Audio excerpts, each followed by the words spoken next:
Bonjour à tous et bonjour à toutes, vous êtes nombreux, c'est vraiment très agréable et merci d'être là parce que le travail qu'a fait toutes les personnes que vous voyez aujourd'hui est important, c'est difficile en 5 minutes de résumer un sujet aussi complexe, aussi important que ça. Merci à cette de communication qui assure l'organisation, merci monsieur le directeur, madame la directrice d'être là, moi ça me fait vraiment très plaisir. Donc on va y passer. On va commencer par la conclusion, si vous voulez bien. Les gens sont invisibles, ils sont partout, ils sont tout le temps, ils touchent tout le monde.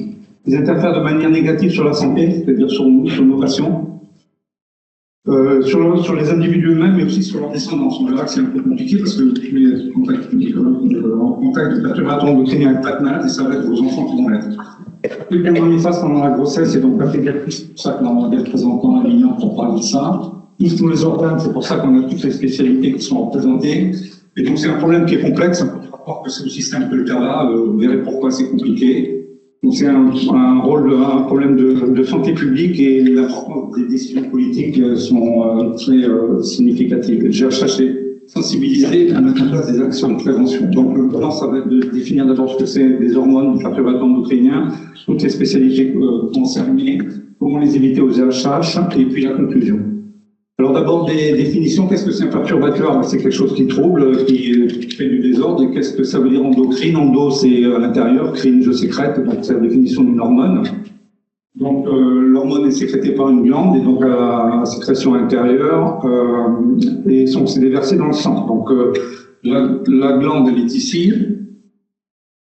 c'est là. Donc c'est donc un organe qui va synthétiser une hormone, qui va passer dans le sang et qui va aller sur son tissu cible pour faire une formation ciblée. Donc des glandes, il y en a beaucoup, on ne va pas les passer en revue, il y en a 13. Le principal que l'on connaît bien, c'est le pancréas avec l'insuline, la thyroïde évidemment pour Clémence, avec la TSH, le testicule pour la testostérone, les oestrogènes. Alors l'hormone, quand elle va circuler, elle va passer, donc elle est dans le sang ici, elle va aller se fixer sur son récepteur. Donc l'hormone c'est une clé et puis le récepteur c'est une serrure.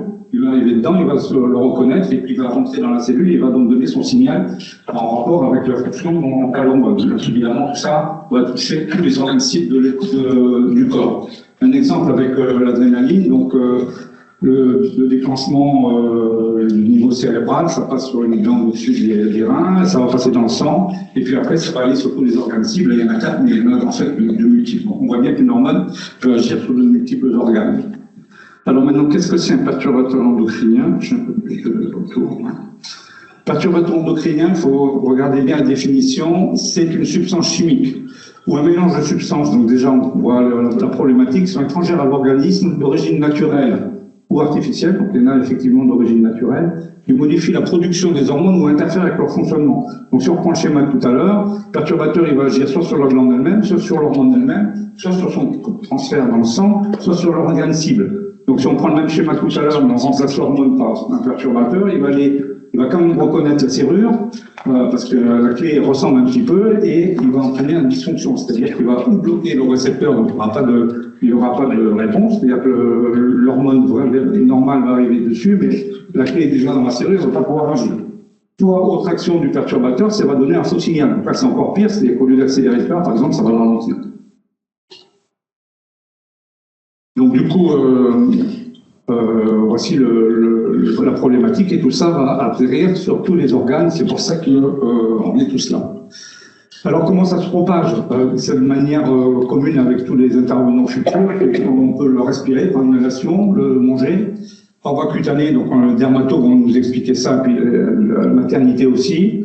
On a une spécificité à l'hôpital, c'est qu'on injecte des produits, donc la voie parentérale avec les seringues qui sont toutes en plastique, les perfusions qui sont en plastique, donc ça on verra avec la pharmacie comment on peut limiter ça.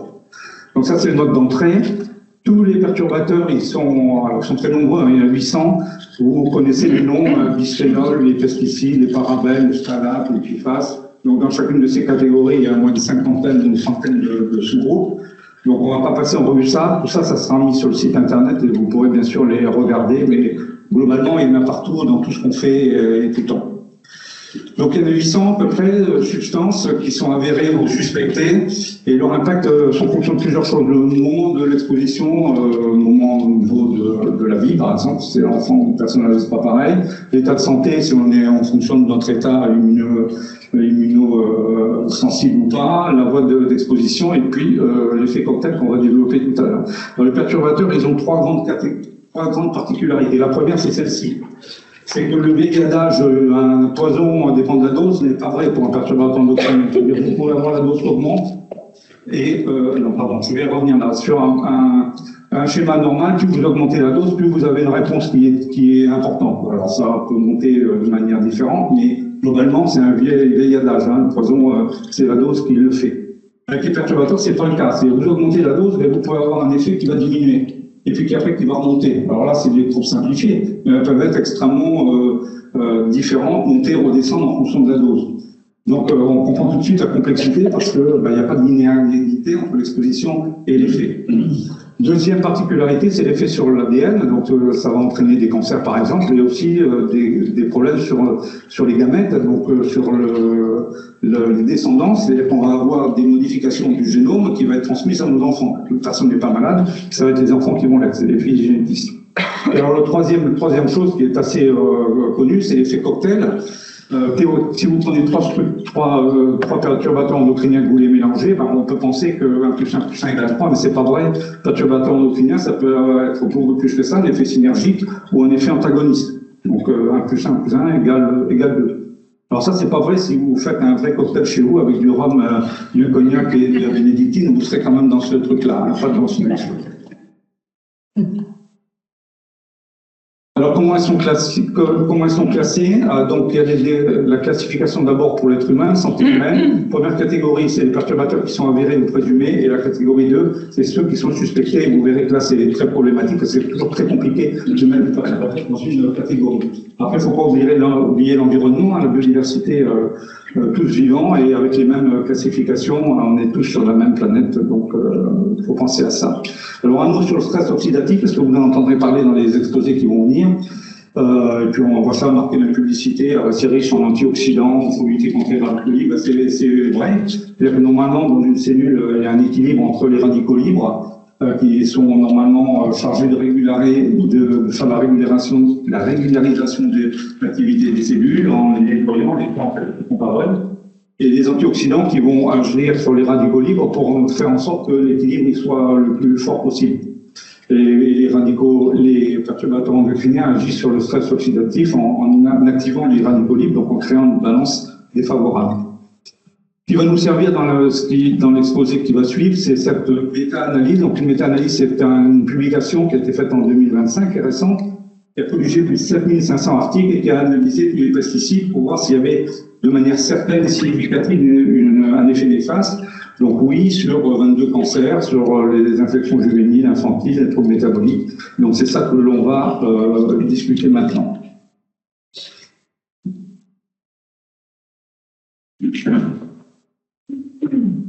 Alors bonjour à tous, je suis Céline Vandel, sage-femme coordinatrice pour le secteur d'hospitalisation, donc les liens de grossesse pathologique et les suites de naissance.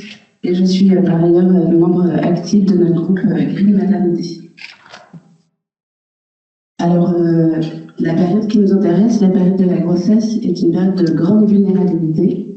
Ces 1000 jours comprennent les 270 jours de grossesse jusqu'aux 2 ans de l'enfant. Sur ce schéma, on peut voir les différentes périodes de vulnérabilité en fonction de l'évolution des principaux organes et systèmes chez l'homme. Probablement que cette période des 1000 jours va être élargie aux 1400 jours pour prendre en compte l'année préconceptionnelle, puisqu'on peut voir sur cette dernière ligne du tableau que l'exposition prénatale aux perturbateurs endocriniens peut entraîner aussi des effets sur la santé d'adulte.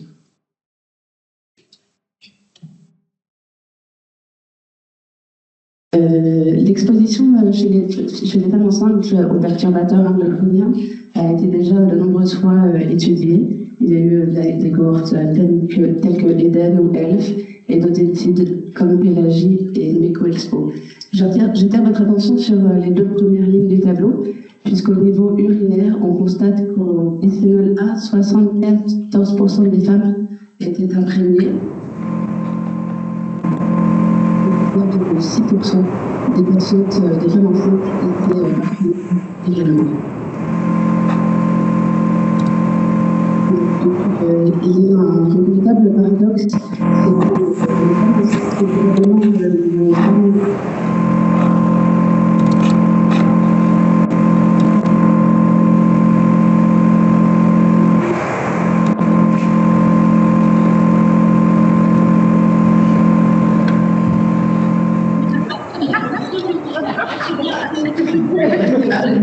sont également les femmes enceintes, on estime qu'elles utilisent jusqu'à 30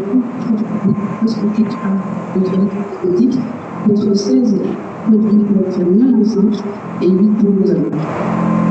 On sait que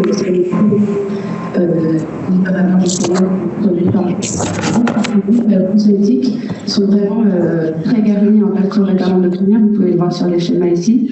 74% pour le vernis à ongles, 71% pour le fond de teint, etc. Je vais pas revenir sur les tableaux puisque le temps me manquera. Je vais surtout insister sur les solutions qu'on va proposer aux femmes enceintes. Les personnels de la périnatalité, les professionnels de la périnatalité ont vraiment un grand rôle à jouer, que ce soit les sages-femmes, les médecins traitants, les gynécos, les pédiatres, les puéricultrices, les auxiliaires de puériculture. Concernant les cosmétiques, par exemple, on va proposer des recettes naturelles, telles que le cère galien, qui est un mélange de cère d'abeille et d'huile d'olive. Et on peut proposer de se référer à des labels qui sont maintenant bien connus et reconnus. Concernant les perturbateurs endocriniens qui pourraient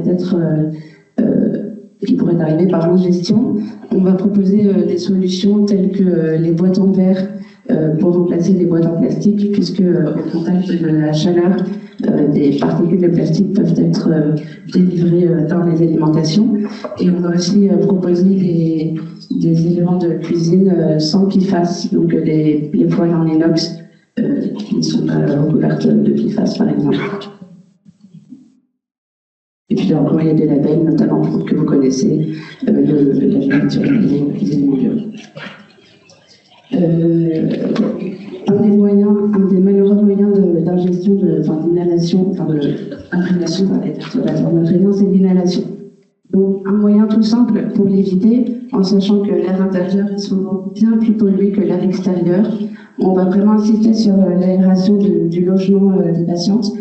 Un petit geste simple, 2 fois 5 minutes par jour, une fois le matin, une fois le soir, puisque le soir aussi, l'air s'est imprégné de plein de polluants, donc c'est important. Et puis on va leur proposer des produits, des recettes de produits à base de produits simples tels que le vinaigre blanc, le bicarbonate de soude, le savon noir, etc. Et puis on peut aussi se référer toujours à les labels. Les préparatifs pour le bébé sont là aussi malheureusement un grand risque d'exposition aux perturbateurs endocriniens, d'où l'intérêt de préparer la chambre du bébé plusieurs mois en amont et de bien ventiler la chambre, d'utiliser si possible des peintures A+. Et puis pour l'alimentation, on favorisera l'allaitement maternel et l'utilisation de biberons en verre avec des tétines en silicone médical. Et puis pour le mobilier, le second, c'est une très bonne option.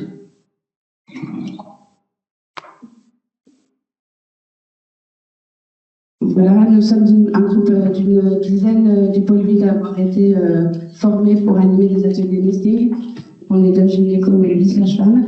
Donc les ateliers nesting sont organisés par WECF, France Women Engaged for the Common Future, un réseau international écoféministe d'organisations dont le but est de construire avec les femmes un monde sain, durable et équitable. Plusieurs objectifs: se familiariser avec les risques pour la santé liés à l'environnement intérieur et en particulier aux substances chimiques présentes dans les produits de consommation courante, mieux connaître les polluants de l'environnement intérieur et surtout savoir dans quel type de matériaux ou produits ils se trouvent pour mieux les éviter chez soi. Prévenir les risques d'exposition en trouvant des solutions alternatives plus saines et simples à mettre en œuvre. Et enfin, échanger les expériences personnelles et s'en enrichir. Donc on aimerait proposer ça à l'ensemble des agents des GHH qui seraient intéressés. Je vous remercie.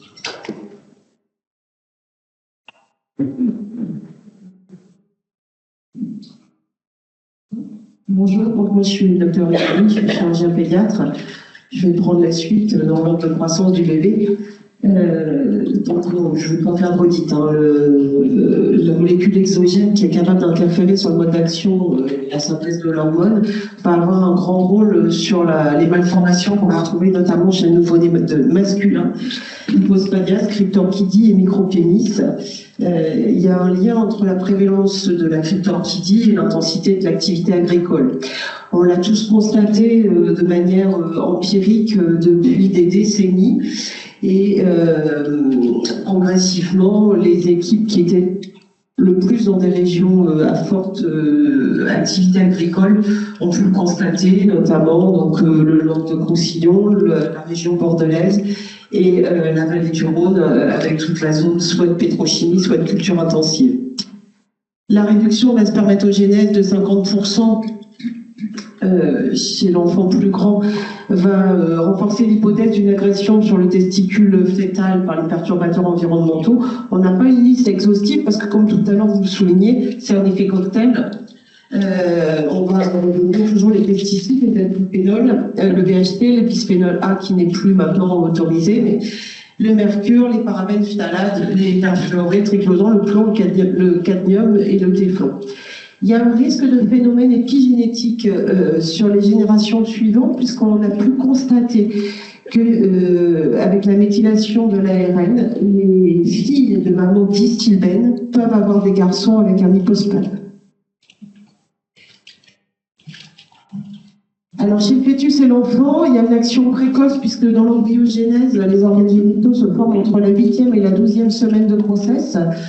Les pesticides ont surtout une action sur ce qu'on appelle le défaut le DSD, donc le défaut de développement des gonades, avec des malformations génitales masculines, après contamination professionnelle ou habitationnelle des parents, qui va entraîner un syndrome de dégénésie testiculaire qui peut faire le lit du carcinome testiculaire in situ et qui explique en partie la baisse de la spermatogénèse qu'on constate actuellement chez l'homme jeune. L'action se fait par une action anti-androgène sur les cellules de Leydig, avec un ralentissement de la fusion des bourrelets génitaux, puisqu'au départ c'est une plaque avec deux bourrelets qui vont se fusionner pour former un tube qui explique la formation de l'urètre entouré par les corps caverneux, et avec une fixation sur les récepteurs de la testostérone pour avoir une action œstrogène-lac. Donc on va en fait ne plus avoir l'action garçon, entre guillemets, des hormones. Et sur la fertilité de ces garçons également, on aura plus une action que les bisphénols, les phtalates et le DDT. Parce qu'on aura une apoptose des spermatocytes par l'altération non plus des cellules de Leydig, mais des cellules de Sertoli, en augmentant une aneuploïdie. Donc forcément, si on a une anomalie chromosomique au niveau des spermatozoïdes, il y aura une apoptose de ces spermatozoïdes. Et on aura également, de manière induite, un impact sur le testicule fœtal. Bien sûr, comme tout à l'heure je le disais, un effet cocktail et un seul perturbateur endocrinien isolé est souvent inefficace, mais peut quand même entraîner des malformations. Alors, dans l'hypospadias, je rappelle que c'est une malformation où le méal rétral, sa bouche, au niveau de la face ventrale et non plus au sommet de la verge. On a trois types antérieurs.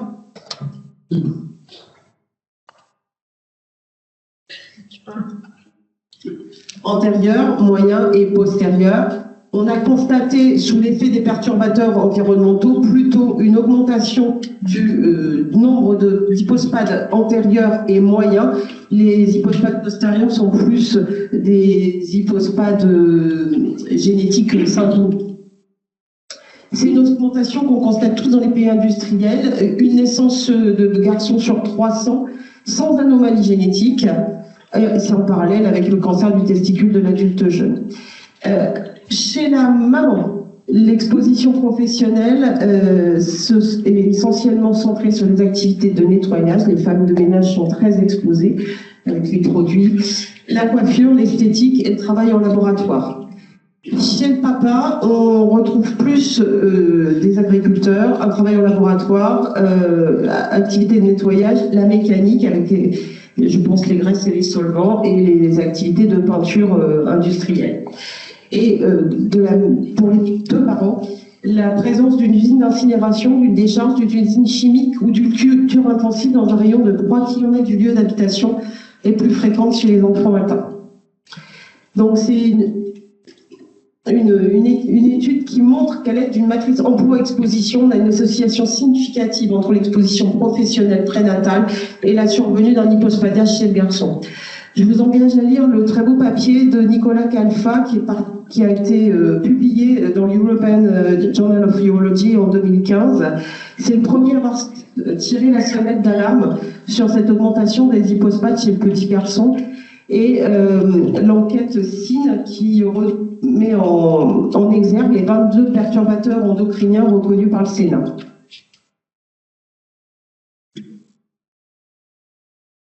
La cryptorchidie, ça désigne l'absence de testicules palpés. Trajet normal du testicule qui se place dans la bourse, puisque la migration du testicule se fait à partir de 3 mois de vie intra-utéraux. On a actuellement une recrudescence de testicules palpés à la bourse, dans la bourse à la naissance, et que l'on ne va plus palper dans les années qui suivent. Alors, on n'est pas remonté, comme nous disent les parents. Simplement, c'est une cerise au bout d'un élastique, et si l'élastique n'est plus élastique, et ben, la cerise, elle descend pas. Donc, en fait, les perturbateurs environnementaux vont agir sur les fibres du crémaster en perturbant les récepteurs à la testostérone et vont empêcher la migration et voire la poursuite de la descente et du placement du testicule pendant la croissance. Puisque ces cellules dont j'ai parlé tout à l'heure produisent la testostérone et ainsi que l'insuline-like 3, et cette hormone va participer elle aussi à la migration du testicule fœtal. Donc si on n'a pas de testo, on n'a pas de migration testiculaire, donc une cryptorchidie, un arrêt de croissance du crémaster, une ectopie, et donc un testicule qui n'est pas à sa place est au chaud, il est trop au chaud, donc il ne fonctionne pas. Donc réduction de la spermatogénèse par réduction des cellules de Sertoli et dégradation des cellules de Lachy. Et les filles dans tout ça, on note une puberté précoce en nette augmentation. Charles Sultan à Montpellier a tiré dans les mêmes années la sonnette d'alarme. Élise, tu me reprends si besoin. Si ça commence avant 8 ans, chez la fille, l'âge moyen est 10 ans et demi et 10 ans chez le garçon.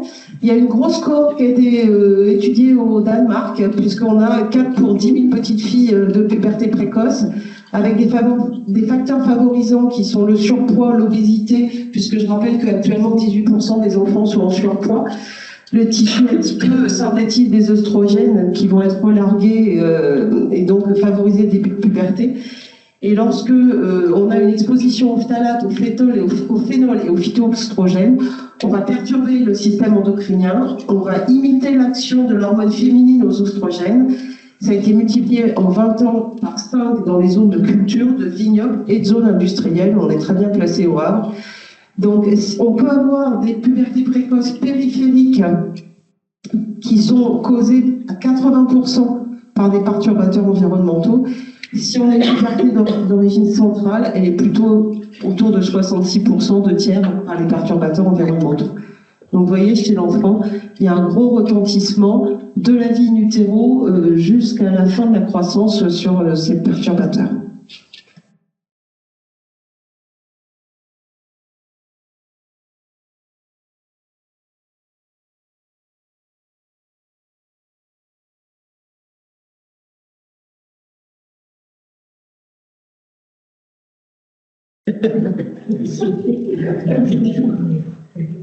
Bonjour, moi je suis endocrinologue adulte et je vais vous parler des perturbateurs endocriniens et un petit focus sur le diabète et l'obésité.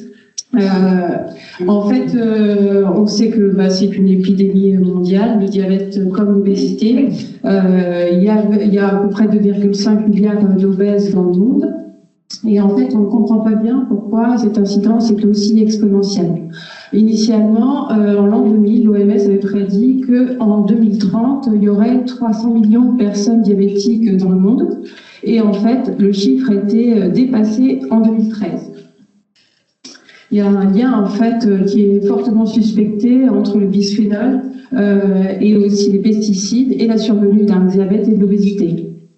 Il y a eu une catastrophe dans une usine Seveso en Italie en 1976 et ils ont constaté qu'il y avait une augmentation en fait des diabètes et des obésités chez les jeunes femmes qui avaient été exposées avec un diabète un peu bizarre parce qu'il était indépendamment avec un IMC plus bas. Donc un indice de masse corporelle. Et donc il y a plusieurs études qui ont montré le lien entre les perturbateurs endocriniens et la survenue du diabète. Alors, le diabète, qu'est-ce que c'est? Grosso modo, il y a plusieurs types de diabète. Historiquement, on parlait du diabète gras et du diabète maigre. Maintenant, on dit de type 1 ou de type 2. Et soit, en fait, vous avez un pancréas, c'est lui qui fabrique l'insuline, donc le pancréas est atteint et les cellules à insuline sont détruites. Donc ça, c'est dans le cas du diabète de type 1. Soit finalement c'est un mécanisme plus complexe et vous avez le foie qui est trop gras, qui fabrique trop de sucre, les cellules qui utilisent mal le sucre, ça c'est plutôt dans le diabète de type 2, dit diabète gras. Et donc en France, en 2023, il y avait plus de 4 millions de personnes qui étaient atteintes de diabète de type 2. C'est pour dire si on a du boulot. Hein.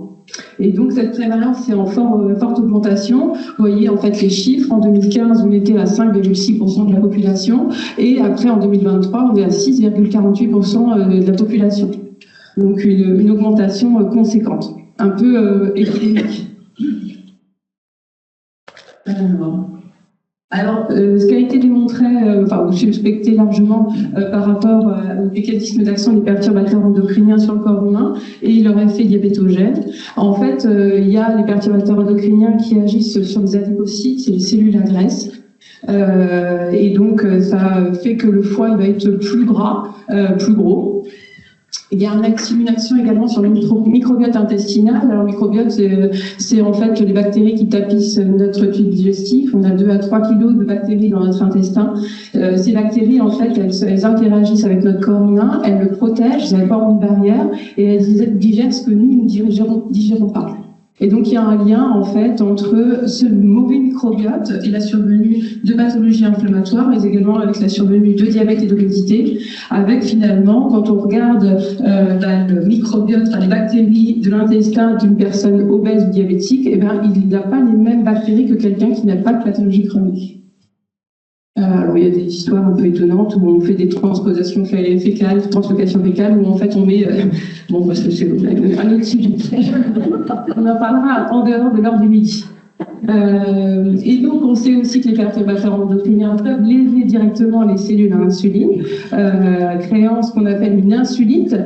Ça, c'est ce qu'on voit dans le diabète maigre ou dans le diabète de type 1. Donc la stéatose hépatique, j'en ai parlé. Ça crée aussi une inflammation chronique avec augmentation du stress oxydatif. Et ça joue également sur la mitochondrie. Ça, c'est un organe qui permet à notre corps de fabriquer de l'énergie et de la chaleur. Alors, pour ce qui est de l'obésité, les chiffres ne sont pas moins inquiétants, avec finalement une augmentation très importante de l'obésité dans le monde et en France. Et vous voyez les chiffres de 2024 montrant qu'il y avait 18% de la population française qui était obèse et 50% en surpoids. Donc des mécanismes assez multiples. L'alimentation, la sédentarité, ça c'est assez connu. Il y a aussi des facteurs génétiques, des facteurs sociaux. On sait qu'il y a plus d'obésité chez les personnes à niveau social plutôt défavorisées, des facteurs psychologiques dans les troubles du comportement alimentaire. Et puis, il y a possiblement d'autres facteurs, notamment celles des facteurs environnementaux, avec finalement des actions décrites des perturbateurs endocriniens et l'obésité. Pareil, toujours une action des perturbateurs endocriniens sur le tissu adipeux, le tissu gras, avec une augmentation des adipocytes, on va le voir tout à l'heure. Le microbiote intestinal, toujours celui-là. D'autres interférences avec les hormones, notamment donc certaines hormones qui jouent sur la dépense énergétique ou la prise de poids, comme les hormones thyroïdiennes, les hormones du cortisol, les hormones féminines, enfin des gonades, soit les oestrogènes, soit la testostérone. Donc tout ça, ça fonctionne moins bien quand il y a des perturbateurs endocriniens. Et il y a un phénomène assez intéressant sur la modification de l'appétit, avec, semble-t-il, une régulation centrale de l'appétit qui est perturbée par les perturbateurs endocriniens. Et l'épigénétique, on en reviendra tout à l'heure. Donc, ce qui a été démontré dans le tissu adipeux, en fait, il faut savoir que dans notre tissu gras, là, qu'on a partout, dans le corps, dans le ventre, partout, eh bien, vous avez des cellules qui sont des adipocytes normaux, et il y en a qui sont en stand-by, des pré-adipocytes, qui vont pouvoir se différencier en adipocytes matures s'il y a besoin. Et parfois, il n'y a pas besoin, mais c'est quand même incité grâce par les perturbateurs endocriniens qui vont faire que les pré-adipocytes vont devenir des adipocytes et même que ces adipocytes-là vont augmenter, vont se multiplier, voire même devenir hypertrophiques parce que certains gènes qui sont impliqués dans le catabolisme lipidique, dans la dégradation des lipides, eh bien, sont inhibés, si bien qu'on a des adipocytes qui sont ballonisés, qui sont gonflés à bloc. Alors là, c'est bon pour les autres hormones. En fait, finalement, vous avez vu que c'était très ubiquitaire. Il y en a partout des hormones. On est gouverné par nos hormones. Et on sait que ces autres hormones, elles peuvent être impactées par les perturbateurs endocriniens. On en a parlé tout à l'heure de la puberté précoce. Il y a quand même un phénomène très important sur le syndrome des ovaires polykystiques actuellement, avec finalement des ovaires qui, au lieu de fabriquer de l'œstrogène en majorité, donc l'hormone féminine, fabriquent également des hormones masculines. Tout ça, c'est favorisé par des facteurs environnementaux. Il y a la dysfonction thyroïdienne qui est assez bien décrite. En fait, les hormones thyroïdiennes, c'est un mécanisme assez complexe. Et on voit que tous les perturbateurs endocriniens peuvent jouer sur la synthèse et l'action des hormones thyroïdiennes avec des actions soit centrales sur l'hypophyse, soit sur la thyroïde et même sur les organes effecteurs en agissant sur la désiodase qui est l'hormone qui fait que l'hormone va devenir active. Et puis sur la captation de l'iode. Et puis d'autres probablement la survenue de thyroïdite auto-immune, je ne sais pas si vous connaissez les thyroïdes d'Hashimoto, il y en a de plus en plus, les maladies de passe d'eau. Donc ça serait favorisé par les perturbateurs endocriniens. Et puis après, l'épigénétique, je voulais vous en parler, cette histoire qui continue. En gros, l'épigénétique, c'est comment on étudie le changement de l'activité des gènes. En fait, on a un patrimoine génétique, mais tous les gènes qu'on a à l'intérieur de notre corps humain ne sont pas forcément activés. Ils sont de temps en temps inhibés, de temps en temps ils sont activés. Et en fait, pour comprendre un peu comment ça fonctionne, il faut comprendre cette histoire de l'abeille. L'abeille reine, elle pond plein d'œufs qui ont exactement le même patrimoine génétique. Et en fait, si on donne de la gelée loyale à certaines larves, elles vont devenir des reines. Et les autres, elles vont rester ouvrières. Donc c'est exactement pareil avec les perturbateurs endocriniens dans notre corps humain. Si la femme enceinte, eh bien, elle est soumise aux perturbateurs endocriniens in utero, avec des perturbateurs endocriniens qui sont obésogènes, eh bien, du coup, le bébé, il aura plus tard une augmentation d'incidence d'obésité. Il sera plus volontiers obèse. Voilà, on fait des reines des abeilles, mais trop fréquemment. Donc, Pauline Bonnet pour la rhumatologie, et ça tombe bien que je passe derrière Clémence et Vincent, parce que comme ça va aller beaucoup plus vite. Jusqu'à quelques semaines, je ne savais pas ce que j'allais vous raconter pour la rhumato, pour être tout à fait honnête, et donc j'ai refait de la bibliographie, et vraiment il y a des choses qu'on peut faire ressortir qui sont importantes à dire. Oui, c'est parce que... Hop. Alors, je vous ai fait j'ai pris les grosses pathologies phares de la rhumato, et puis pour comprendre un peu l'impact des perturbateurs endocriniens, il faut connaître les facteurs de risque des maladies. Et donc, voilà, j'ai pris l'arthrose, qui est la pathologie la plus répandue dans notre discipline. Les facteurs de risque de l'arthrose, c'est l'obésité, c'est la vieillesse, ça peut être des arthroses dans des contextes de traumatisme sportif, c'est les hormones sexuelles féminines, et puis il y a certaines arthroses des articulations non portantes qui sont plutôt d'origine familiale, notamment l'arthrose digitale. Alors, les perturbateurs endocriniens dans ces facteurs de risque bien connus. Ce que vous voyez, en fait, il y a pas mal d'études, finalement, chez la souris. Peu de données humaines encore, mais chez la souris, il y a beaucoup d'études sur l'arthrose, notamment pour essayer de trouver un médicament. Voilà, c'est un peu difficile. Il y a des études qui injectent des cocktails de perturbateurs endocriniens chez la souris, et on récupère ensuite après des chondrocytes, qui sont les cellules qui créent le cartilage.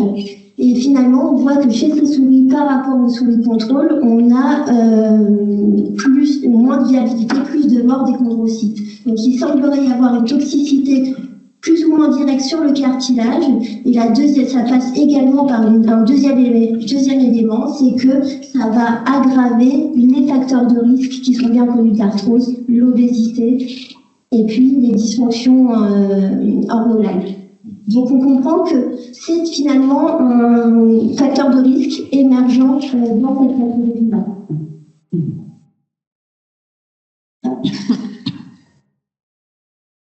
Donc voilà, c'est ce que je vous disais, c'est qu'il y a peu de données d'études humaines encore, mais qu'on a des modèles urins là qui sont en cours d'évaluation et que ça va être un facteur émergent. Pour l'ostéoporose, c'est un peu le même principe. Quels sont les facteurs de risque de l'ostéoporose? Une densité minérale osseuse basse, des antécédents de fracture. Si on s'est fait une fracture, on a plus de chances de refracturer. Les âges élevés, le sexe féminin, la ménopause, la cortisone, les hormones, et puis le mode de vie, alcool, tabac, c'est directement toxique sur l'os. Et même si on a un microclimat au Havre, le manque de vitamine D, c'est aussi un facteur de risque. Que viennent faire les perturbateurs endocriniens? En fait, l'os, c'est un savant équilibre entre de la formation osseuse, les cellules qui forment l'os, et les cellules qui vont le grignoter pour libérer du calcium, et parce que le calcium, en fait, il doit toujours dans l'organisme un taux très stable. Et en fait, les perturbateurs endocriniens augmentent très nettement la résorption osseuse, donc fragilisent l'os et peuvent être responsables d'une perte d'un risque fracturaire. Alors c'est pas encore mis en évidence très franchement, mais on a des dosages urinaires notamment de bisphénol A qui sont associés à des densités minérales osseuses beaucoup plus basses, donc surtout chez la femme ménopausée. Donc c'est un lien de causalité qui n'est pas encore prouvé, mais qui émerge également dans l'ostéoporose. Et puis là, c'est mon domaine d'expertise, c'est la polyarthrite rhumatoïde. Bon, Vincent Langlois en a parlé très rapidement. Tout ça pour vous dire que la polyarthrite rhumatoïde, c'est la maladie de la femme de 50 ans. Il y a plein de facteurs, et notamment les plus gros sont le tabac, le microbiote buccal, donc les caries, et la génétique. Et là, c'est tout ça pour vous dire que les perturbateurs endocriniens, c'est très loin derrière ces facteurs de risque-là. Il y a très peu d'études, et quand on en a, les principaux facteurs restent quand même le tabac, le microbiote buccal et la génétique. Voilà, le lupus, on en a parlé, et puis j'arrive comme ça pour le message final. Ce sont des facteurs qui sont suspects, il y a probablement un rôle, surtout dans l'ostéoporose. Il en a parlé, le lupus, il y a pas mal d'études, mais pour ma discipline, en tout cas, c'est très nettement secondaire par rapport à ce qui est déjà connu. Donc, pas de culpabilité non plus. Voilà.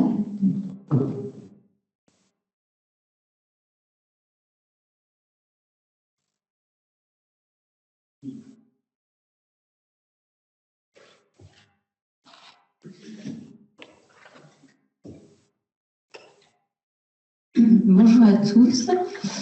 Alors, du coup, moi, je vais vous parler des effets des perturbateurs endocriniens sur le cœur et les vaisseaux. Alors déjà, pourquoi s'intéresser aux maladies cardiovasculaires? Donc, quand on regarde les grandes causes de décès en France en 2023, selon l'INSERM et Santé publique France, on voit quand même que les maladies cardiovasculaires, c'est la deuxième cause de mortalité, c'est la deuxième cause de mortalité derrière les tumeurs. Quand on prend la population de plus de 85 ans, c'est la première cause de mortalité. Et chez les femmes, c'est aussi la première cause de mortalité. Donc, chez les hommes, les tumeurs tuent plus que les maladies cardiovasculaires, mais ce n'est pas le cas chez les femmes. Donc, pour toutes ces raisons, il faut s'intéresser aux maladies cardiovasculaires. Donc, si on reprend la méta-analyse qu'a présentée M. Bonnet tout à l'heure, donc ces nouvelles études, elles montrent vraiment l'association entre l'exposition à ces perturbateurs endocriniens, donc pesticides, bisphénol, plomb, cadmium, etc., sur l'augmentation du risque d'apparition des maladies cardiovasculaires, notamment l'hypertension, la cardiopathie hypertrophique, la cardiopathie dilatée, les AVC, avec un odds ratio compris globalement entre 1,2 et 1,4. Si on s'intéresse un peu plus précisément à l'hypertension artérielle, donc l'hypertension artérielle, c'est la première maladie chronique dans le monde. On considère en France que 20% des patients hypertendus ne sont pas traités et 50% des patients hypertendus traités ne sont pas aux objectifs, raison pour laquelle je me suis permis de remettre les recommandations européennes sur la définition de l'hypertension artérielle. Donc,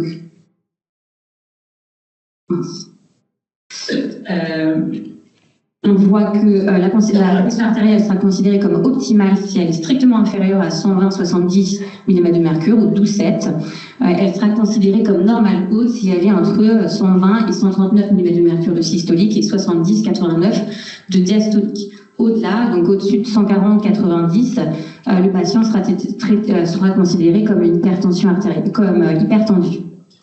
La grande difficulté de ces patients hypertendus, c'est que l'hypertension artérielle, elle va évoluer un peu à bas bruit et c'est des patients qui vont pas se sentir malades. Et pourtant, en fait, l'hypertension artérielle, elle va vraiment faire le lit de l'athérosclérose avec une atteinte diffuse, donc notamment cérébrale, responsable d'hémorragie cérébrale, ophtalmique avec les rétinopathies hypertensives, cardiaque avec évidemment les maladies coronaires et rénales, les néphropathies vasculaires, artérielles, etc. Donc, quel est l'effet des perturbateurs endocriniens sur cette hypertension artérielle? Donc, les études ont montré que l'exposition au bisphénol A, au PFAS, au polychloropyphényl sont responsables d'une augmentation de la pression artérielle via l'activation du système rénine-angiotensine et via l'altération de la voie du NO, donc comme expliqué M. Bonnet, qui entraîne une augmentation du stress oxydatif, de la production de radicaux libres et de l'inflammation locale. Voilà. Un petit mot sur l'infarctus du myocarde, donc qui représente une part importante de notre activité en cardiologie. Donc, quand on pense à l'infarctus du myocarde, on pense évidemment à tous les facteurs de risque, donc l'hypertension artérielle, le cholestérol, le diabète, le tabac, la sédentarité, mais aussi les facteurs de risque spécifiquement féminins. On en a parlé tout à l'heure, les ménopauses précoces avant 40 ans, les pubertés précoces avant l'âge de 10 ans, syndrome des ovaires polykystiques, tout ça, ce sont aussi des facteurs de risque cardiovasculaires. Et donc, ces facteurs de risque, ils vont vraiment être responsables et favoriser l'athérosclérose, qui en fait est un remaniement de l'intima, donc de la paroi des artères, où il va y avoir une accumulation focale de lipides, glucides complexes, dépôts calcaires recouverts de tissus fibreux. Donc, tout ça, ça aboutit donc à la plaque centrolipidique, chape fibreuse qui la recouvre. Comment elles vont évoluer, ces plaques? Donc, soit elles vont progresser, donc il va y avoir une réduction progressive du calibre de l'artère du fait de l'augmentation de cette plaque, soit elles vont se rompre et donc il va y avoir une érosion de la chape fibreuse, une fissuration qui va aboutir à un thrombus immédiat. Ça, c'est un événement aigu, c'est ce qu'on appelle l'infarctus et c'est une urgence vitale. C'est pour ça qu'on transfère les patients en urgence en salle de coronarographie, où l'objectif sera de monter un stent dans l'artère pour lever l'ischémie, lever la souffrance myocardique et soulager le patient. Donc, encore une fois, l'exposition aux perturbateurs endocriniens, c'est toujours un peu le même mécanisme. Là, c'est surtout bisphénol A, phtalate, il est toujours les polychloropyphényl. et c'est le stress oxydatif, la dysfonction endothéliale via la libération de radicaux libres et l'inflammation chronique. Un petit mot sur les troubles du rythme. Donc, j'ai remis un électrocardiogramme normal. L'électrocardiogramme, il est utilisé quotidiennement en cardiologie. Donc, on voit, en fait, il représente l'activité électrique du cœur, avec la dépolarisation des oreillettes, la dépolarisation des ventricules, la repolarisation des ventricules. Et tout ça, en fait, ça va être permis grâce à la libération de calcium par les canaux calciques de type L, par le réticulum sarcoplasmique. Et ces perturbateurs endocriniens, ils vont avoir un effet sur ces canaux ioniques avec un allongement du QT. Ils vont favoriser les arythmies, donc des arythmies atriales. La fibrillation atriale, on en parle beaucoup et on a développé l'ablation dans le centre, mais aussi les arythmies ventriculaires, donc tachycardie ventriculaire, fibrillation ventriculaire, qui vont aussi aboutir au décès du patient. Et enfin, l'insuffisance cardiaque, donc, qui est encore le quotidien des cardiologues. L'insuffisance cardiaque, on considère que c'est plus de 10% de la population des plus de 75 ans. C'est 160 000 hospitalisations par an et c'est un énorme budget pour la santé. Globalement, on va parler de 4 signes qui doivent alerter. Donc, c'est ce qu'on appelle les signes EPOF, l'essoufflement, essentiellement lors de l'activité physique ou la nuit, quand on est en position allongée, on est obligé de dormir un peu semi-assis. La prise de poids, les œdèmes des membres inférieurs et du ventre avec l'acide et la fatigue. Et donc encore une fois, donc, la principale cause d'insuffisance cardiaque, c'est la maladie coronaire. Donc c'est vraiment ces facteurs de risque cardiovasculaire qui sont favorisés par ces perturbateurs endocriniens. Toujours avec cette histoire de stress oxydatif, dépôt de fibrose, hypertrophie myocardique, dysfonction endothéliale. Donc tous ces facteurs de risque vont favoriser les maladies coronaires et vont favoriser aussi l'insuffisance cardiaque. Donc en gros, l'effet des perturbateurs endocriniens, c'est notre quotidien en cardiologie, c'est les troubles du rythme, c'est l'insuffisance cardiaque, c'est la maladie coronaire.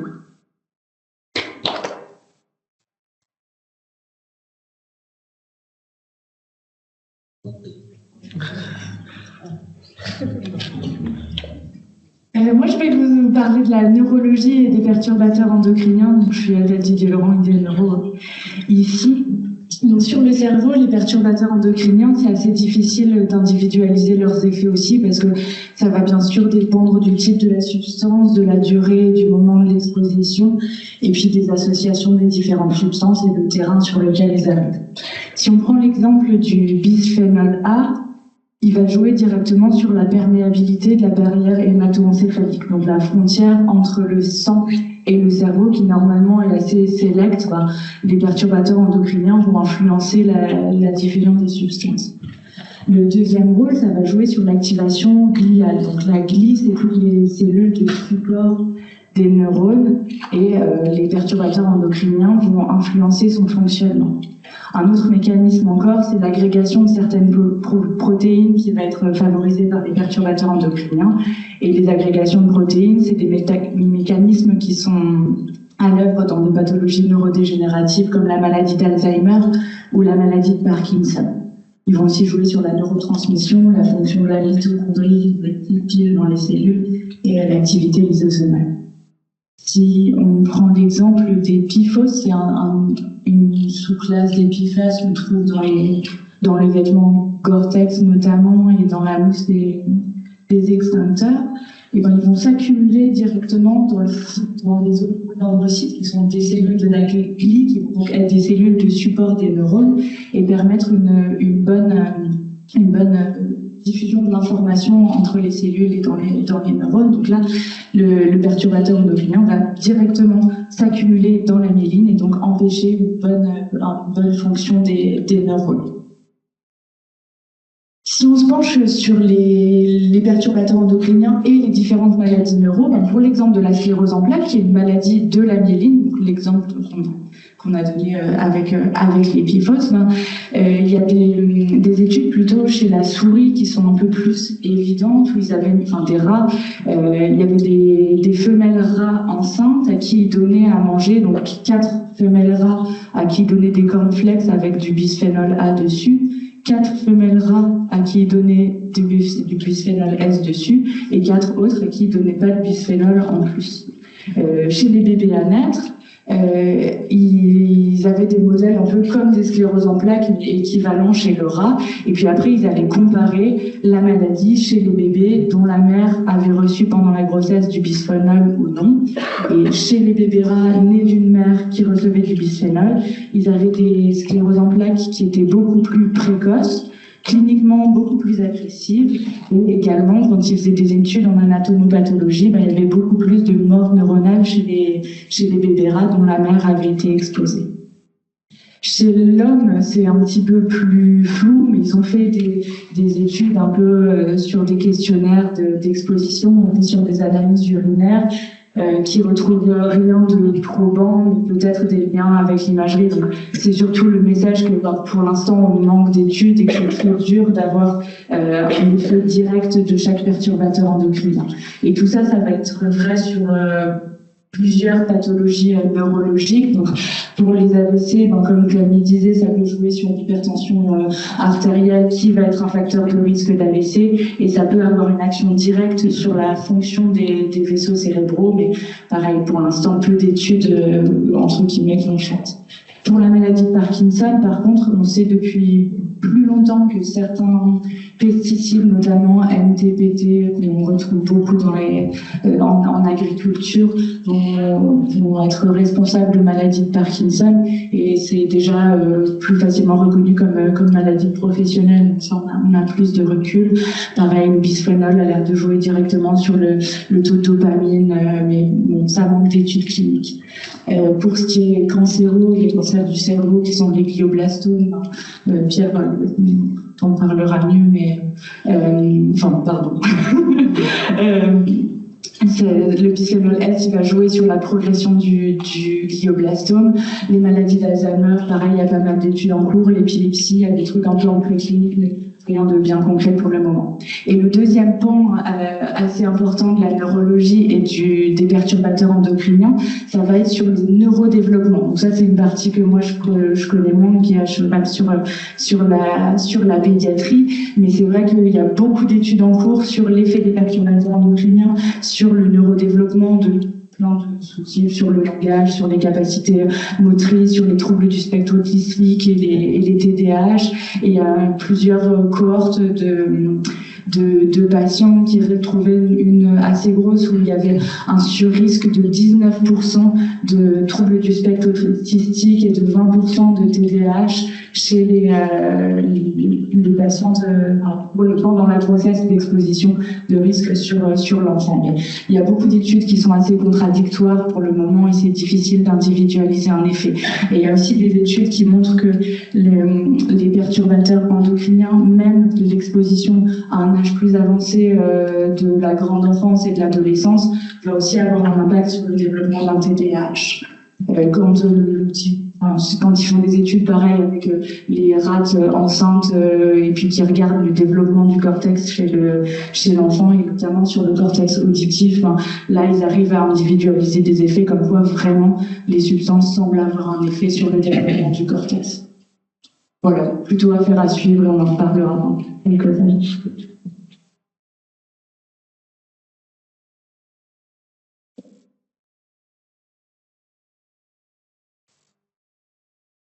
Yes. Je suis Claire Boulard, je suis dermatologologue au GHH, et je vais vous parler de ma deux spécialités, perturbateurs endocriniens et dermatologie. Donc la peau est à la fois la cible et aussi la voie d'absorption des perturbateurs endocriniens. On l'a vu, ils agissent par des mécanismes directs, donc via des récepteurs de la peau, et on a nombreux sur la peau qui sont sensibles, des récepteurs oestrogéniques qui régulent les sébocytes et mélocytes, les récepteurs androgéniques, notamment les unités pilocébacées, et puis les récepteurs thyroïdiens qui vont permettre la différenciation des kératinocytes. Et puis ça joue un rôle aussi par le mécanisme indirect, comme on a vu, on en a parlé, l'inflammation, le stress oxydatif. Donc en fait, la fonction barrière de l'épiderme, elle va limiter mais elle n'empêche pas la diffusion transdermique de ces perturbateurs, et les facteurs qui favorisent cette pénétration, ce sont les molécules qui sont lipophiles, de faible poids moléculaire, et puis bien sûr si on a une altération de la barrière cutanée, donc des dermatologies avec des dermatoses inflammatoires, ou quand on met des produits sous occlusion, on a une pénétrance plus importante de ces perturbateurs, et également en fonction de la durée et de la surface d'exposition. Donc, les perturbateurs endocriniens, le problème c'est qu'on en trouve partout. Ils sont présents dans le contenu et dans le contenant des produits cosmétiques du quotidien. Dans ces produits cosmétiques, on a souvent des œstrogènes-like pour les peaux matures, des perturbateurs des glandes sébacées pour les produits anti-imperfection. On va avoir des filtres solaires, notamment des benzophénols, mais aussi des produits naturels avec des phytoœstrogènes, des dérivés du soja, etc. Et donc la vigilance est encore plus accrue sur certaines périodes, notamment les femmes enceintes comme on a vu, les nourrissons, les adolescents où c'est vraiment une fenêtre critique aussi de développement hormonal, et pour la dermatologie, les patients avec des dermatoses chroniques où la barrière cutanée va être altérée. Et comme on l'a vu, il y a aussi des effets cocktails, donc des synergies d'exposition, les courbes doses parfois qui ne sont pas linéaires, et donc ça complique un peu l'évaluation du risque finalement individuel. Ce qu'on peut retenir, c'est que on en a quand même un peu partout, les filtres UV, il y a des benzophénols, ils sont quand même présents dans beaucoup de cosmétiques, dans beaucoup de produits solaires, ils sont responsables de problèmes d'activité œstrogénique. Les phtalates, on trouve dans beaucoup de choses, donc notamment aussi des parfums et des dermis, et puis dans le contenant. Et en fait, s'il est exposé à la chaleur, finalement, sous cet effet-là, le contenant va migrer dans le contenu, donc dans votre crème. Les parabènes, il y a eu beaucoup de polémiques, c'est présent dans certains cosmétiques, médicaments, et maintenant il y a quand même des normes qui limitent leur utilisation. Mais il y a certains parabènes qui vont être interdits dans les cosmétiques non rincés pour les enfants de 3 ans, puisqu'il y a un effet hormonal des parabènes. Les bisphénols, il y a beaucoup de bisphénols qui ont été interdits, mais il y a encore de nombreux actifs phénols. Ils sont présents dans plein de choses, dans les textiles, les emballages, sur un prérasage, avec, on l'a vu, pour certains effets métabolisme multiples et d'autres effets. Il y a des alertes aussi sur d'autres conservateurs, le triclosan, le résorcinol pour les produits anti-vieillesse, et donc présents aussi dans les cosmétiques, les dentifrices et savons qui ont des effets sur la thyroïde, le neurodéveloppement. Et puis des molécules sous surveillance, notamment les huiles essentielles et l'acide salicylique aussi, qu'on utilise notamment en dermatologie, avec aussi les produits anti-âge et anti-imperfection qui sont sous surveillance. Donc les effets cutanés, quels sont-ils dans les perturbateurs endocriniens? Donc comme on l'a vu, c'est pas toujours facile de vraiment faire une vraie étude puisque c'est multifactoriel, c'est souvent des études plutôt chez les souris, épidémiologiques, donc la causalité elle est rarement établie. Néanmoins, on sait que ça peut quand même favoriser des dermites d'irritation, dermites de contact, notamment avec tout ce qui est parabènes, conservateurs. Tout ce qui va être acné et hyperandrogénie, on l'a vu, les bisphénols, les SPA, etc., ça augmente la sébogenèse. Et on a une pathologie qui s'appelle la chloracné, où là, ça a été vraiment montré que c'était lié à la dioxine et au polychlorobiphénide qui ont été retirés du marché.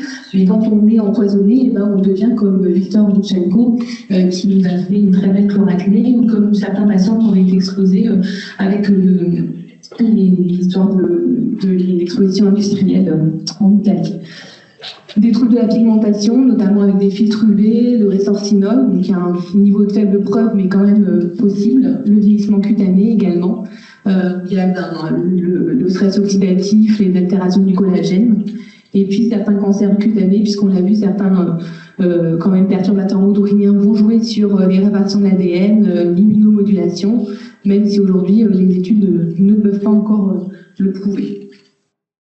Alors oui, ça c'est beau de dire tout ça, mais qu'est-ce que c'est la tendance actuelle? La tendance actuelle, c'est ma skin routine, où j'utilise quand même des produits matin, midi, soir, et où finalement une femme en moyenne, elle utilise 16 produits soins par jour, et comme on l'a dit ma collègue, 18 pour la femme enceinte, alors qu'on est quand même dans une période où on est quand même très exposé. On est dans la mode quand même du anti-âge, anti-imperfection, donc plein d'anti-œstrogènes, du résorcinol, des choses comme ça, donc qui sont quand même des perturbateurs endocriniens. On recommande quand même des photoprotections, donc on met un peu des filtres solaires un peu partout dans toutes nos crèmes. Et d'ailleurs, il y a certains pays qui maintenant demandent à ce qu'on n'ait plus de crème solaire dans sur certaines plages, parce que ça, on l'a vu, hein, sur l'environnement, ça joue aussi. On est dans l'ère où nos enfants aiment utiliser nos crèmes, avec les fameux Sephora Kids qui mettent déjà des produits anti-vieillissement, qui font les influenceuses sur YouTube et Instagram et qui mettent une skin routine avec déjà 14 produits. Donc quand même, on est dans une ère de vulnérabilité pour ces patients d'enfants. Donc attention, on est aussi sur un mode du je fais moi-même, du dye avec les produits bio, mais bio ça ne veut pas dire forcément que c'est bon pour la santé. Hein. On a des huiles essentielles qui sont quand même en alerte, notamment la lavande. On a des produits bio, ça veut dire juste qu'ils viennent de la terre et que c'est naturel. Donc voilà. Et puis enfin, on a aussi les produits importés, et donc pas forcément des législations CE, donc pas forcément les normes que nous on fixe de interdiction des perturbateurs endocriniens. Et du coup, qu'est-ce qu'on peut faire?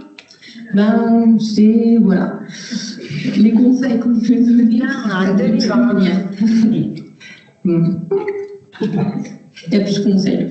Bon, les conseils au quotidien, c'est quand même essayer dans nos cosmétiques de privilégier des listings qui courtent, pas de parabènes, pas de phtalates, les cosmétiques PE-free, et puis s'assurer que les produits sont quand même conformes à la législation européenne. C'est vrai, attention quand même aux ventes par Internet, où on ne sait pas trop ce qu'il va y avoir comme cocktail et comme synergie de produits entre le contenant et le contenu. Faire attention aussi, comme on disait, à l'exposition à la chaleur et au soleil de son produit et son emballage. La crème solaire qu'on laisse dans sa voiture à l'exposition, finalement, tout ce qui est dans le contenu, dans le contenant, ça donne dans le contenu. Et donc favoriser le verre inox. Avoir une photoprotection périnée, oui, des crèmes solaires, mais il y a aussi d'autres moyens de faire la photoprotection. Et puis préféré chez les enfants, les femmes enceintes, les filtres minéraux. Utiliser du produit parfumé, mais attention sur certains peaux lésées, limiter quand même les parfums, les produits cosmétiques aussi aux périodes de vulnérabilité, et puis bien aérer les textiles neufs, les laver avant de les porter pour éviter leur passage sur la peau. Enfin, le rôle clé du médecin, bien sûr, c'est informer, prévenir, conseiller. Il y a des applications que vous pouvez trouver pour scanner maintenant vos produits, savoir s'il y a des perturbateurs endocriniens, donc notamment Yuka, Inky Beauty. Et puis celui qui est le plus, c'est Stalcatchem pour les perturbateurs endocriniens. Je vous remercie.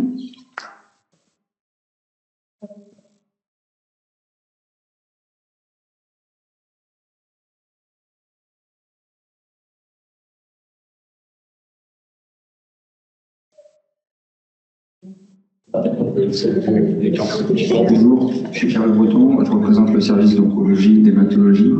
Merci Philippe de nous avoir proposé de clôturer la discussion avec je vais essayer de scinder la discussion en 2 points, l'oncologie solide et puis l'hématologie. En France, la première cause de mortalité, ce sont les cancers. Avec en tumeur solide, 90% des cas, l'hématologie, 10% des cas. Ça, c'est une méta-analyse, c'est-à-dire que c'est le fait de prendre plusieurs études rétrospectives, parce que ce sont toujours des études rétrospectives jusqu'à aujourd'hui, pour évaluer l'impact des perturbateurs endocriniens ou environnementaux. Bon, c'est un petit peu de tout, déjà c'est pas dans notre région, donc ça nous concerne peut-être un peu moins, parce qu'on n'a pas les mêmes modes de vie, on n'a pas les mêmes expositions.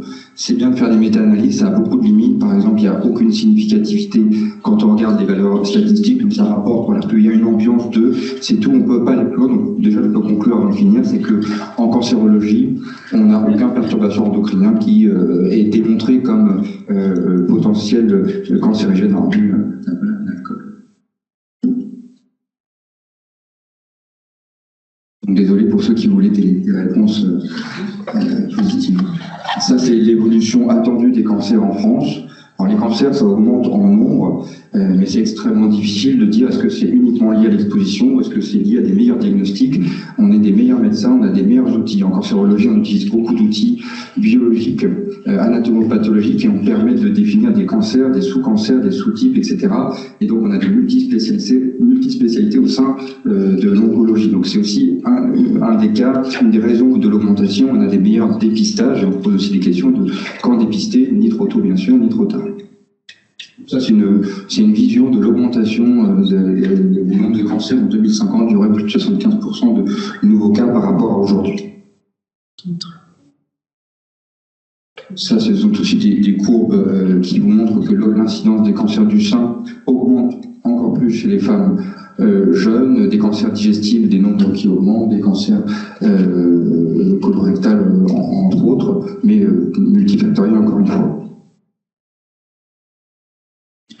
Ça, c'est la dernière diapo qui résume qu'il y a plus de cancers, c'est évitable et qu'il faut essayer de comprendre d'où ça vient. Globalement, le cancer, ce sont des cellules qui sont anormales.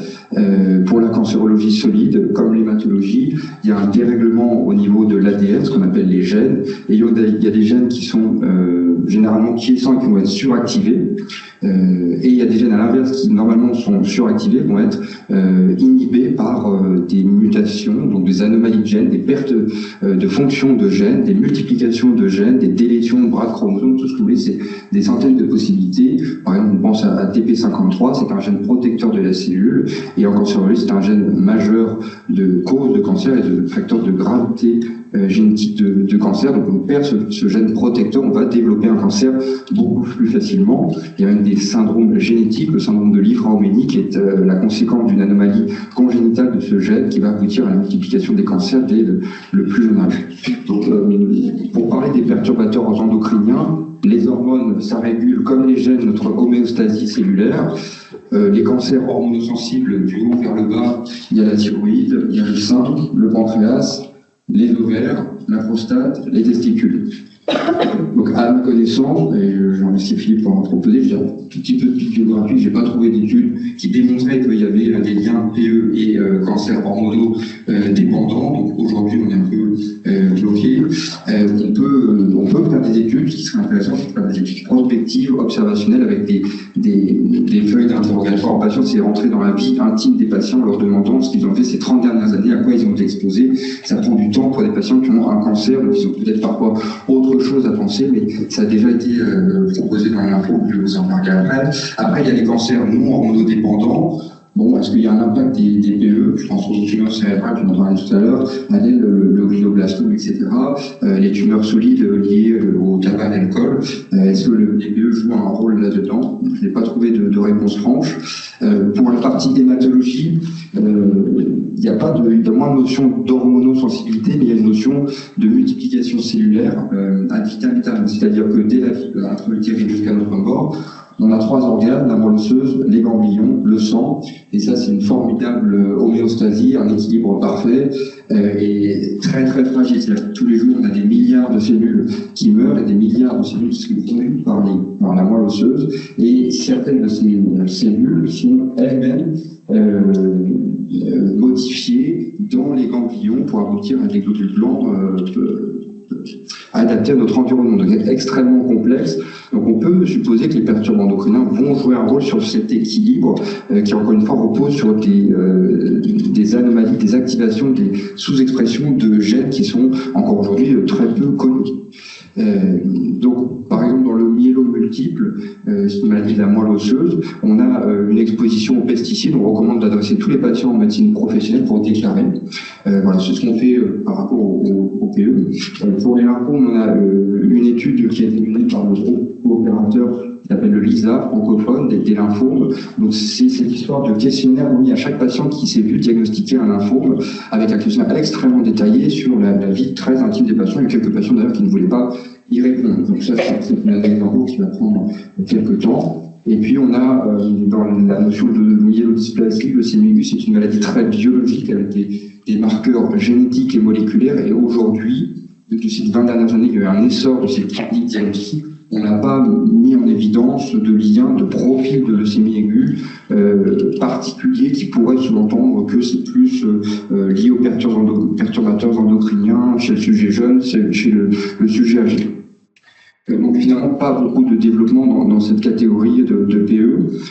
Les limites de ces discussions, je les avais notées en écoutant vos précédentes présentations.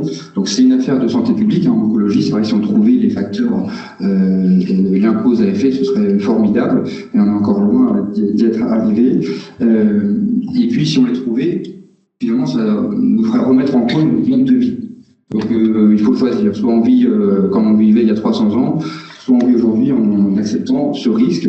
Et puis il y a aussi un autre biais, je crois qu'on ne regarde plus à l'hôpital, il y a un petit peu les liens d'intérêt. On a d'un côté l'industrie productive qui va nous vendre ces matériaux, ces PE, et puis d'autre, on a l'industrie pharmaceutique qui est elle-même l'industrie productive.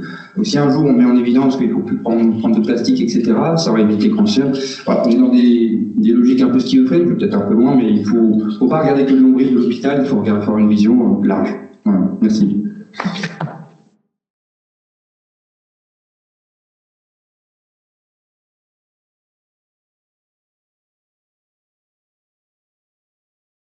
Bon, maintenant on a vu l'impact sur la santé, comment on fait à l'hôpital pour essayer de s'en prémunir. Donc là, ça va être les achats, la DTP et puis la pharmacie. Si vous plaît, il faut faire court parce qu'il n'y a plus beaucoup de temps. Je lance en 5 minutes. Bonjour à tous, je suis Sanat Farella, donc je fais partie de la direction des travaux et du patrimoine. Alors, nos missions ne sont pas du tout d'ordre médical. Nous, on est les fonctions support, donc nous, on vient juste limiter l'effet des produits endocriniens. Voilà. Alors, oui, certaines familles qu'on utilise au sein de la direction des travaux sont classées. Elles sont classées comme perturbateurs, endocriniens.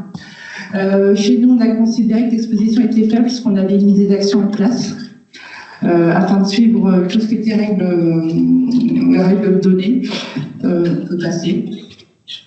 Merci.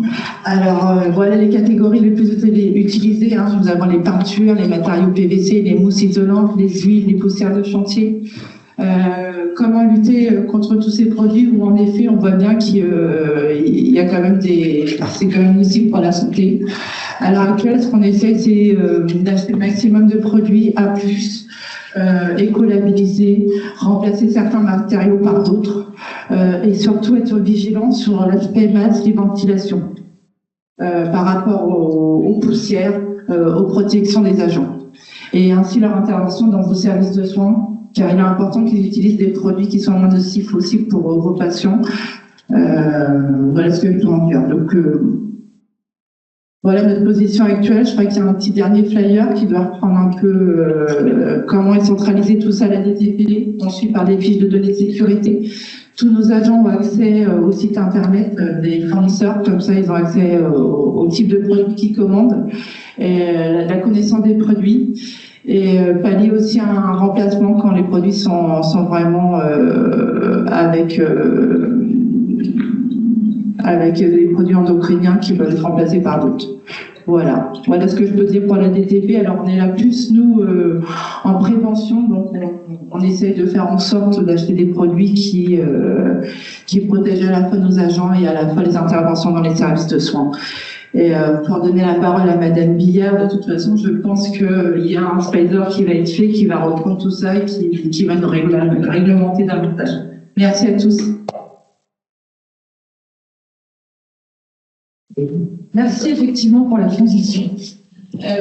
Alors, moi je suis Laurence Bert, directrice des achats du GHT. Et je ne sais pas où il les appelle. Et effectivement, on peut se poser la question, dans la fonction achat, comment on prend en compte les perturbateurs. Alors, voilà, donc c'était bien pour vous repositionner. On n'est pas au niveau du GHH, on est au niveau du GHT. La fonction achat, c'est toute celle qui précède le bon de commande, pour faire simple, donc de l'expression des besoins jusqu'à la solution d'achat. On se met d'accord sur ce qu'on va acheter, ce qu'on va acheter au public éventuellement. Alors aujourd'hui, certains départements d'achat, on a eu la DTP, on aura la pharmacie, les produits de santé plus exactement, mais on ne peut pas dire qu'il y a une vraie politique. Pour l'instant, c'est plutôt circulé, il n'y a pas grand-chose à voir. On ne fait pas forcément, dans le quotidien des achats, on ne recherche pas forcément systématiquement la présence ou l'absence des perturbateurs. Pour nous, c'est impossible de tout connaître. On n'est pas forcément bien formé pour ça. Mais ça n'empêche qu'il faut qu'on se mette en route.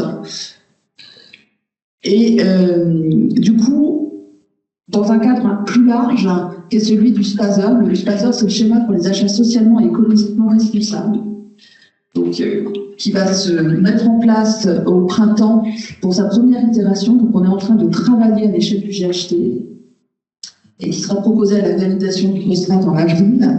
On va essayer d'introduire une proposition plutôt très généraliste pour faire entrer justement dans les cahiers des charges, petit à petit, dans le cahier des charges du marché, des informations sur les impacts de nos achats sur la santé en général. Et forcément, les perturbateurs vont en faire partie. Le SPASER, ce sera sa première itération, il a vocation en fait à se renouveler, un peu comme une démarche qualité, si vous voulez, ça va être une amélioration continue des achats. Du coup, les objectifs qu'on va rechercher pour demain, c'est en fait une politique un peu qui va aller crescendo. C'est-à-dire qu'à court terme, évidemment, l'objectif c'est de pouvoir continuer à acheter, y compris acheter des perturbateurs finalement, tout simplement parce qu'on n'a pas l'embarras du choix et qu'il faut bien qu'on continue à s'approvisionner. À moyen terme, d'ici quelques années, et à partir du SPASER, et voilà, ça prendra un petit peu de temps tout ça, c'est petit à petit indiquer aux fournisseurs qu'on va de plus en plus prendre en compte en fait ces éléments sur la santé humaine pour faire nos choix d'achat. Ça va aussi, l'idée, c'est de leur laisser le temps d'adapter leur processus de production. Et à long terme, notre objectif, c'est d'en faire aussi des critères de choix. Donc voilà, la stratégie, en gros, c'est de faire croître la contrainte sur les fournisseurs. Donc ça, on est quand même sur plusieurs années, pour les inciter à modifier leur mode de production. La contrainte réglementaire, ou la réglementation en fait sur les perturbateurs a déjà été abordée, je crois, le sera un petit peu aussi par la suite. Il y a une autre contrainte qu'il ne faut peut-être pas minimiser, c'est aussi la contrainte économique, c'est-à-dire que l'achat public en France représente entre 150 et 170 milliards par an, pas loin de 15% du PIB. Ce qui veut dire aussi que, alors c'est sûr qu'à l'échelle du GHT, ou de n'importe quel GHT, on ne peut pas tout seul dans notre coin avoir beaucoup d'impact sur les fournisseurs. Mais ceci dit, l'achat public peut être aussi un levier fort des politiques en général, des politiques publiques, et du coup aussi, ça peut être un levier pour que les fournisseurs en général modifient leurs produits pour prendre en compte ces éléments-là. Donc plus on sera incitatif, voire presque coercitif dans nos cahiers des charges par rapport à ça, plus sur le long terme, on aura de meilleures réponses, je pense, ou en tout cas des achats plus safe.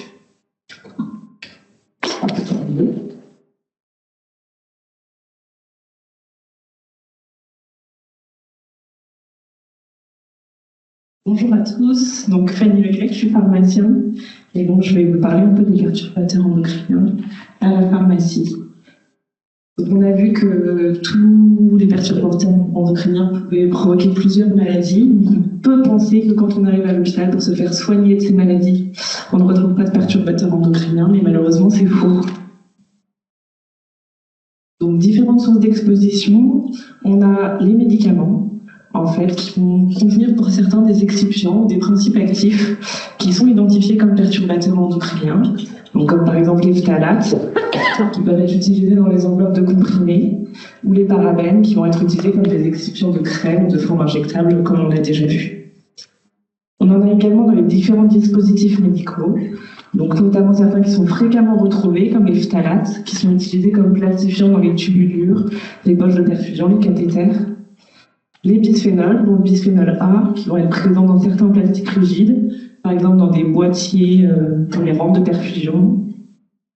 Et les composés perfluorés, les PFAS, qui sont utilisés pour leurs propriétés anti-adhésives ou imperméables et qu'on peut retrouver dans différents dispositifs.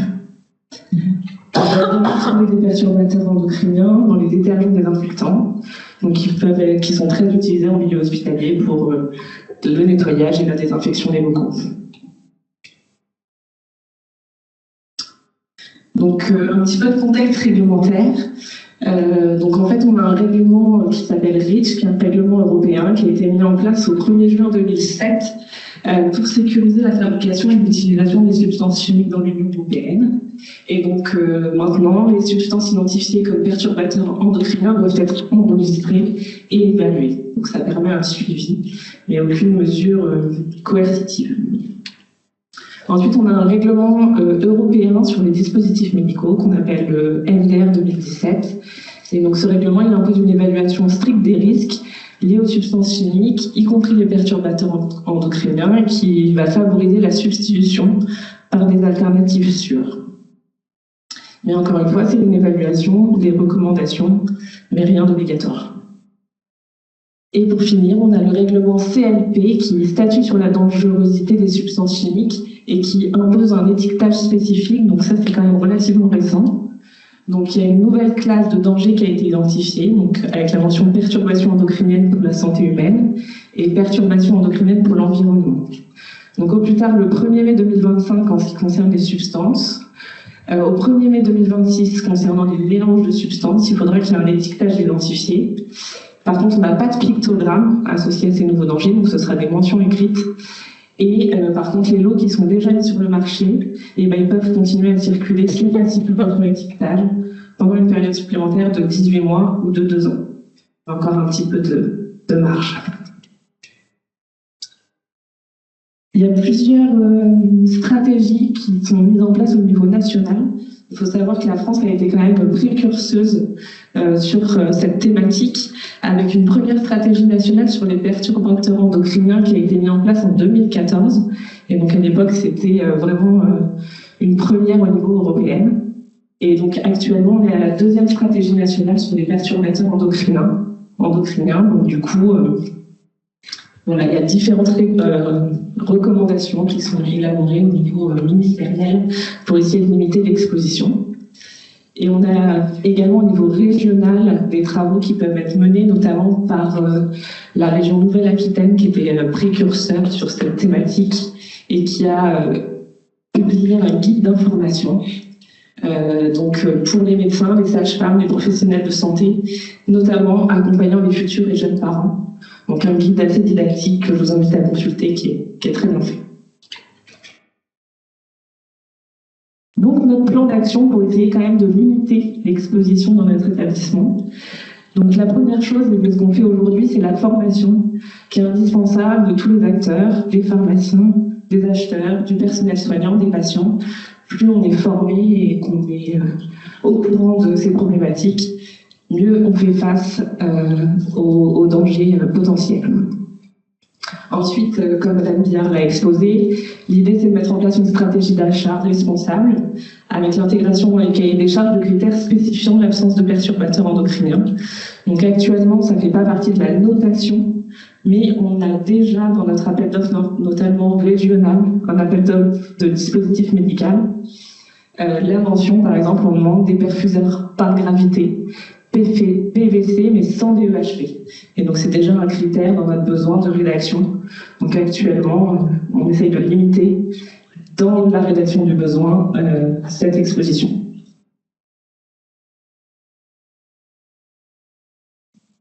Ensuite, on va essayer de mettre en place des protocoles.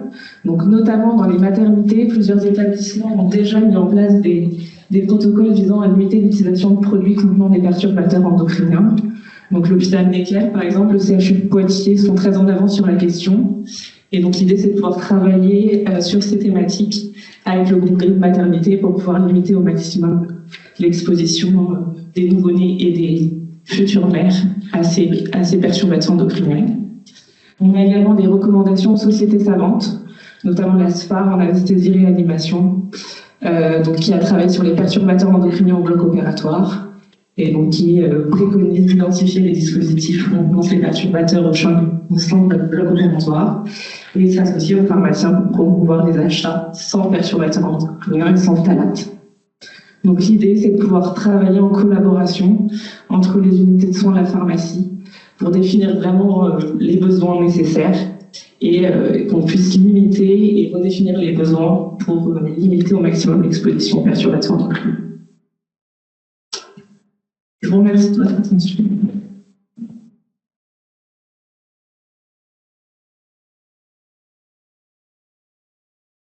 Il est 14h08, on a commencé avec 7 minutes de retard, donc on a 1 minute de retard. Bon, merci. Je vous l'ai montré tout à l'heure en introduction. Donc merci à tous, vraiment c'est un challenge, et merci vraiment à tous les intervenants parce que c'est du boulot de résumer en 4 minutes ou 5 minutes une pathologie aussi vaste et aussi mouvante que sont les perturbateurs endocriniens. Donc merci à tout le monde. Vous avez ce panneau qui indique, c'est en reprise un peu de ce qui a été dit, ce qu'il faut privilégier et ce qu'il faut éviter. Donc Geoffrey nous a fait un super un QR code avec GHH au milieu, donc vous pouvez le scanner et ça sera bien sûr mis sur le site internet de notre hôpital. Donc vraiment merci à tout le monde et c'était très dense mais le sujet s'y prêtait, donc bravo à tout le monde et merci.